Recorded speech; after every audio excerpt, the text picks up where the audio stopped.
আজকে আপনাদের সামনে খুব গুরুত্বপূর্ণ এবং মর্মাহত একটি বিষয় নিয়ে কথা বলতে আসছি। আমি কথা বলতে পারতেছি না, অসুস্থ। তারপরেও যদি কিছু না বলি তাহলে আপনারা হয়তো আমাকে সন্দেহ করতে পারেন। তাই আমি আমার কিছু কথা আপনাদের সাথে শেয়ার করার প্রয়োজন মনে করলাম। তো বিষয়টা হচ্ছে যে আপনারা দেখতে পাচ্ছেন যে সামাজিক যোগাযোগ মাধ্যমে আমাকে নিয়ে একটা বিষয় ভাইরাল হয়েছে, বিভিন্ন পত্রপত্রিকায় সেগুলো হয়তো প্রচার হচ্ছে। তো আমি আপনাদের বলবো যে এই বিষয়টার সাথে, যে বিষয়টা মেঘলা নামক একটা মেয়ে এবং আমার ছবি দিয়ে যে একটা অপপ্রচার করা হচ্ছে, অপবাদ রটানো হচ্ছে, এটার সাথে আমি কোনোভাবেই সম্পৃক্ত না। আমি এটার বিষয়ে কিছুই জানি না। আমি যদি বলি তাহলে বলবো যে মেয়েটা আমাদের এখানে পড়াশোনা করেছে, গত বছর পড়েছে এবং এর আগের বছরও পড়েছে। তো এর আগের বছর পুরনো বছর পড়াশোনা করার পরে সে আমাদের মাদ্রাসা থেকে চলে যায়।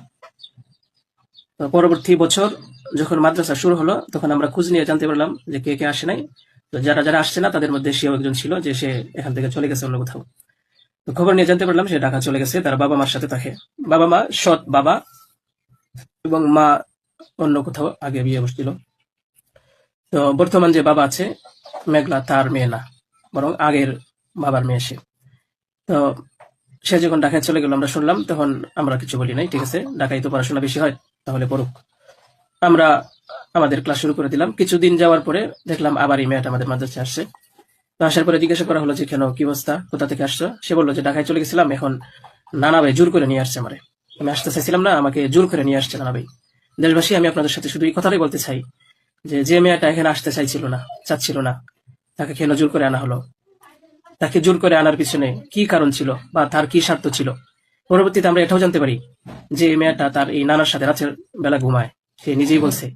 কেন বলছে? যখন আমরা জিজ্ঞাসা করলাম যে তুমি হিজাব পরো না, অন্য মেয়েরা হিজাব পরে, তুমি বুরকা পরো না, অন্য মেয়েরা বুরকা পরে, কারণ তার চলাফেরা সম্পূর্ণ আলাদা ছিল। আপনারা চাইলে গ্রামে গিয়ে মাদ্রাসার ছাত্রছাত্রী যারা আছে তাদের সাথে কথা বলে দেখতে পারেন যে সে সম্পূর্ণ আলাদা ছিল।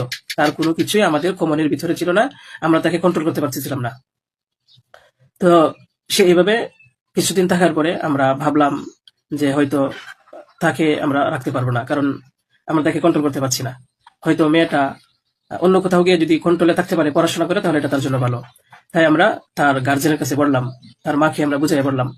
আমাদের উদ্দেশ্য এটাই ছিল যে তার মা যেন তাকে বুঝিয়ে বলে যায় যে হুজুরের কথা মেনে চলবা, মাদ্রাসার নিয়ম কানুন মেনে চলবা, এই কথাগুলো উনি বুঝিয়ে যাবেন। কিন্তু উনি কি করছেন যে ওনার মেয়েকে উনি বলছে যে না, আমি এখানে রাখবো না, নিয়ে চলে যাব।